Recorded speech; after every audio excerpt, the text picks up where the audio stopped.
All right, it's time now for our pre-recorded TNA breakfast show that was hosted earlier by Peter Ndoro, whereby they were discussing the potential of the oceans economy. Let's take a look. Very warm welcome and thanks for joining us for this, the latest in the series of New Age Business Briefings brought to you by the SABC, and today very kindly sponsored by Transnet. And today we're in Durban, and this is the venue to discuss, I guess, a very, very important issue, which is the oceans economy. You would have probably heard that word mentioned in the recent State of the Nation address by President Jacob Zuma. And the question is, why are we taking a look at this whole new economy, or this blue economy, oceans economy, whichever you want to describe it? Well, in 2013, President Jacob Zuma visited Malaysia, and he saw an interesting methodology there called Big Fast Results. And so what then happened, he decided that this is great. The country has found ways to unlock a lot of big results very quickly. This methodology that Malaysia adopted was then brought back to South Africa. It was readapted and renamed Operation Phakisa, which means in Sesotho, hurry up. And so the idea was to get big results in various sectors very quickly using this methodology that they'd seen in Malaysia. And one of the areas, a starting point, an initial focal point, was the oceans economy. And part of the reason is that South Africa's got just under 3,000 kilometers of a coastline surrounded by vast oceans.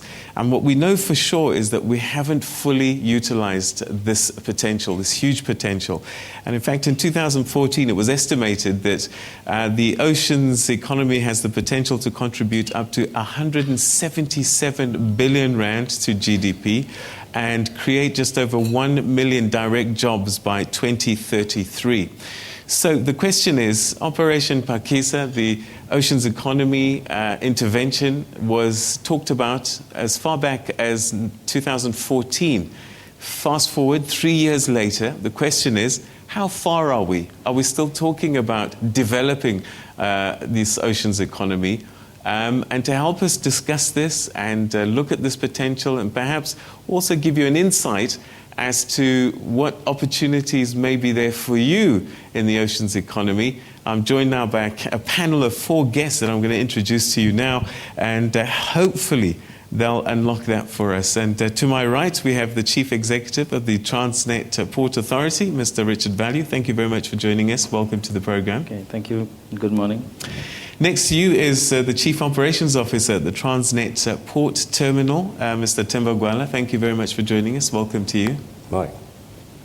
And Mike Yates, next to you, is an expert in maritime logistics. He's been in this game, in this sector for many years. So good person to talk to in terms of this industry generally, and also perhaps the potential.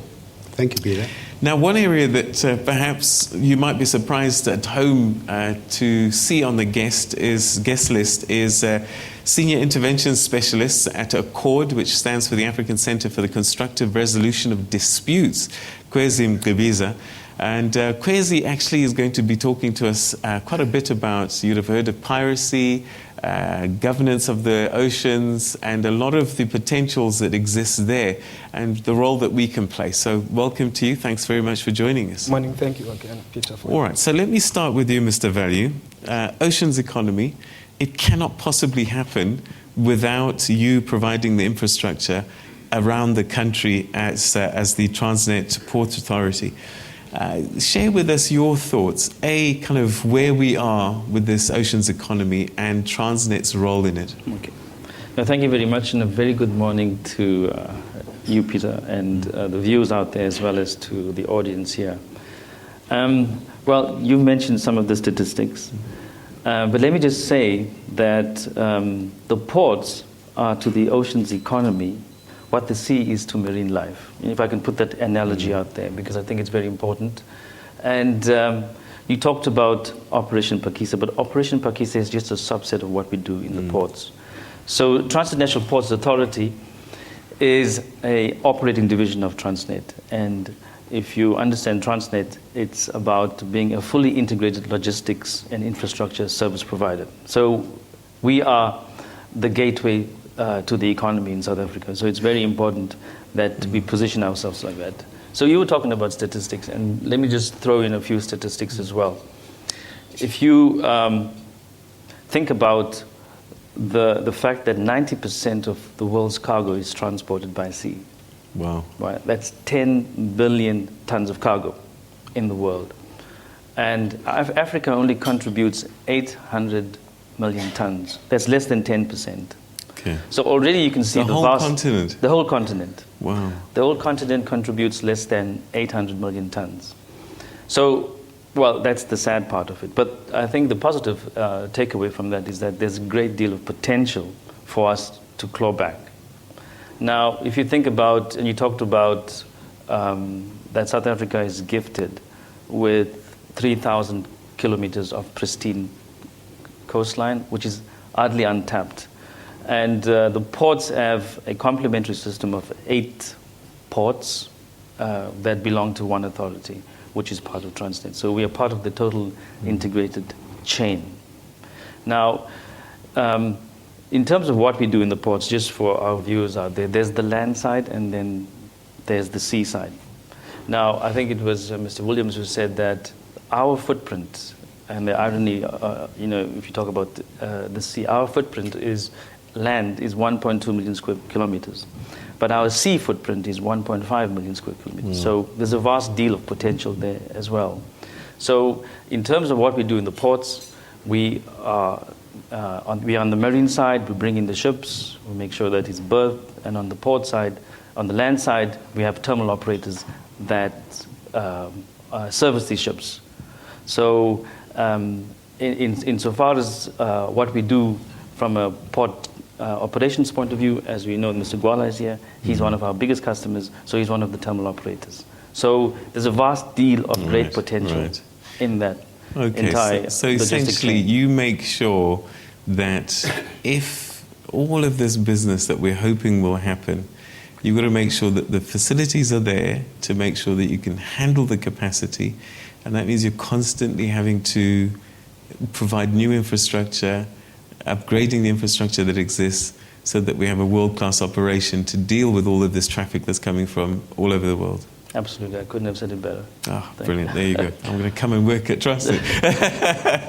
All right, so you're the operations guy, Mr. Gwala. So essentially now you're making sure that all of these goods that are moving around get collected safely and get moved on to where they need to go as safely and as efficiently as possible. So you have a huge role to play because you're actually holding the economy in your hands. Peter, thanks. The answer is a big yes. Yeah. We're a glue in terms of economy because our role is to move cargo from one mode of transport to the other. So cargo will come by vessels, will leave by rail or road, vice versa. But obviously there are value adds also that we offer. But our key role is that. Having said that, we have 16 terminals across the country. We operate in 7 commercial ports. We are involved in containerization, we are involved in automotive, we are involved in dry bulk, we are also involved in break bulk. Yes, we've just started to get into liquid bulk now. That's our job. But obviously, we are looking at ways and means of regional integration. There are a couple of initiatives. We also have operations already in Benin, in Port Cotonou, where we're helping the government there to try to enhance the connectivity between Africa and South Africa. Obviously, we're also looking at short sea ships where we can try and link also South Africa with Africa. But also we're eyeing certain operations in different countries also in Africa, like Mozambique, Dar es Salaam, and then different stages of engagement. So our role, we see it as obvious to help the economy in South Africa to make the transportation of goods easy. But our key role also is to try and improve the economy in Africa itself. My colleague spoke about the contribution of Africa.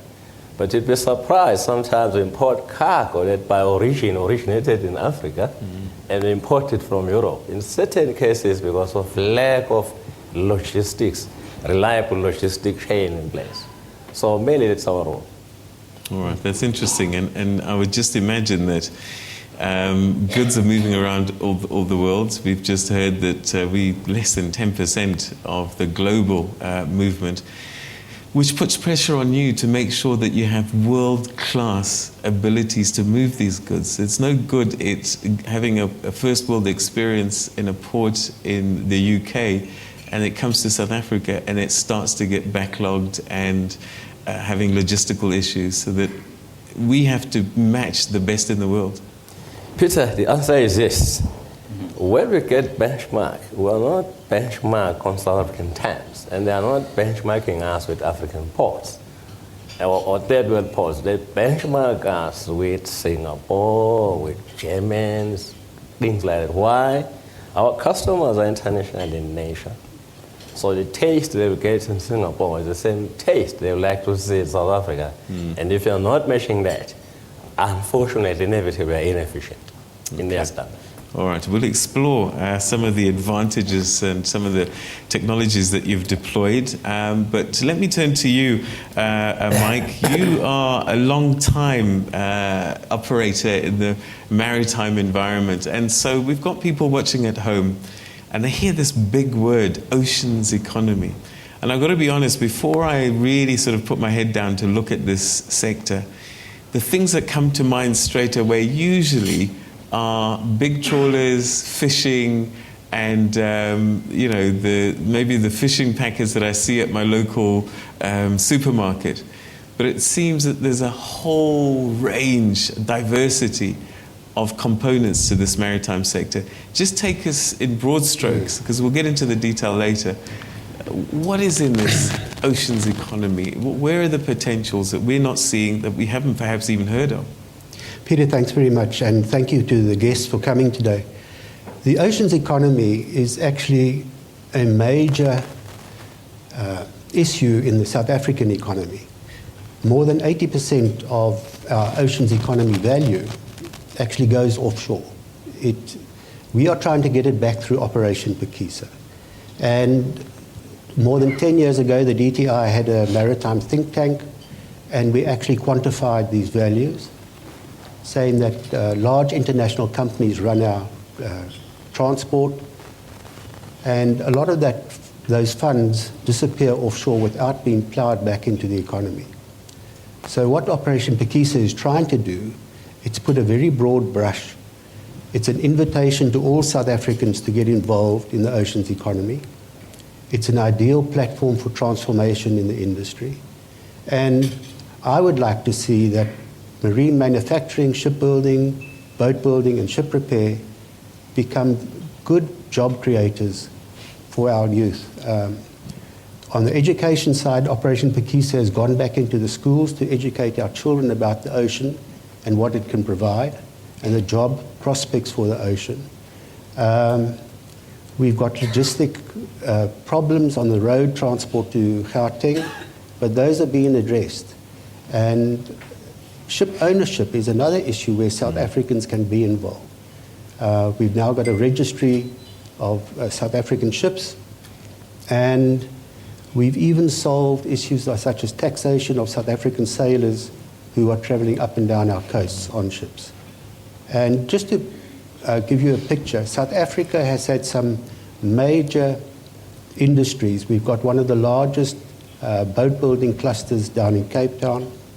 We've got SA shipyards where we have built naval vessels before. The tug project that was launched recently has now had the number 5 being launched. Prasheen is sitting somewhere here in the audience. And from a ship repair point of view, there are major opportunities such as ballast water treatment plant substitution for ships and keeping our waters clean. So I'm very positive about Operation Pekisa, and I think it's a great initiative, and we need to all honor it by giving our best.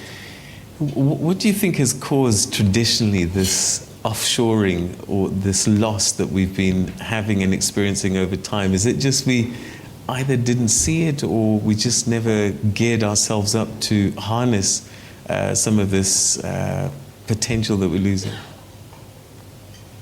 Yeah, I think, it's like all opportunities. If you let it go through your hands, it either keeps going through your hands, and there's an opportunity now for a disruptive approach to take back what we've lost. And I think the people in the audience and on the panel are good protagonists for what we want to achieve. Okay. All right. So, we're going to talk a little bit about things like aquaculture, offshore oil and gas exploration. That's all part of this oceans economy. Marine transport, logistics, we're busy engaging in. Manufacturing as well, another big area that I'd like to explore. But one area that perhaps a lot of people don't consider often, Kwesi, is this marine protection services, ocean governance. That's a whole industry on its own, isn't it? I mean, we've, as a journalist, I've covered a lot of stories regarding piracy off our shores and also smuggling and all sorts of things. And this is an area of opportunity, even though sadly it's something we'd love not to see. Thanks again, Peter, for inviting us. Pretty much when people think of the oceans economy, they are quick to, of course, raise the opportunities that it has for society. But of course, with any opportunity, there comes threats and risks. And of course, whilst it's excellent that in South Africa we're talking about Operation Phakisa, the reality of the matter is that all of the benefits that would accrue from exploiting the blue economy would come to nil if not slowed down, if we do not take into consideration the level of integration that economy is at in relation to our neighboring countries. Of course, people talk about piracy, they talk about hijacking, they talk about all manner of organized crime issues that actually accompany the opportunity that the blue economy actually presents. But I think that we need to have a conversation, a quite serious one, quite urgent one, that as we move along to roll out this particular project and actually try to make sure that we gain the benefits that it promises, we think of the security element. I'm happy to observe that in the audience today we've got colleagues from the Navy, which I think is an important role player that needs to actually have the kind of focus that says, how do we ensure that the infrastructure that we roll out is properly protected? How do we ensure that the fisheries that are entitled to us as a country are not exploited by criminal syndicates and cartels and broad criminality from other parts of the world? And I think that we like to have this conversation as South Africans in a bit of an insulated way.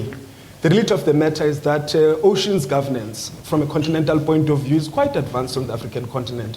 We've got a very excellent, some consider, governance framework in the form of the Lome Convention that actually places responsibilities on African governments to take into consideration the preservation of the environment, the security, not just simply of the infrastructure that we put into place, but also of the people that are actually dependent upon this economy, or at least seaside communities and such like. So our conversation, I think, whilst it will be enhanced in terms of looking at how to quickly roll out the infrastructure, make sure that the projects benefit us as South Africa, but we would have to take into consideration that there's a whole lot more that South Africa can do in terms of sharing some of the world-class frameworks for governance, for enforcement, for regulation, as well as policy frameworks with the rest of the continent in order to make sure that whilst we create spaces for our own benefit, the continent does not lag behind and its insecurity pose insecurity to our efforts. All right, still chatting a little bit more about this. When you're describing this environment, I'm hearing very governmental institutions, policing, managing, and talking about governance issues. But is there a role for the private sector and actually communities themselves? Indeed, the private sector has got a very important role to play. Remember that in our observation at least, we do need a lot of investment in evidence-based research. And whilst governments on the African continent might not have the resources to actually bankroll that kind of research, the private sector, in this case, for example, entities such as Transnet could be in a position to invest a little bit more resources in terms of making sure that those communities that are actually dependent, or at least those stakeholders that are dependent on this economy, play a far more meaningful role. The resources are not going to just come out of the sky. There has to be some level of enlightened self-interest on the part of the private sector in ensuring that these regulatory frameworks are enforced, in terms of ensuring that the communities that are targeted as stakeholders do play a meaningful role. All right, okay, gentlemen, great start. We've painted big pictures, and we're going to take a quick commercial break, and when we come back, we're going to start getting into the detail of some of these things. Just how far have we come, actually? Because it's been 3 years or so of conversation, and by its nature, Pakisa means we need to gijima. So let's see if we've been moving very quickly after this. Stay with us.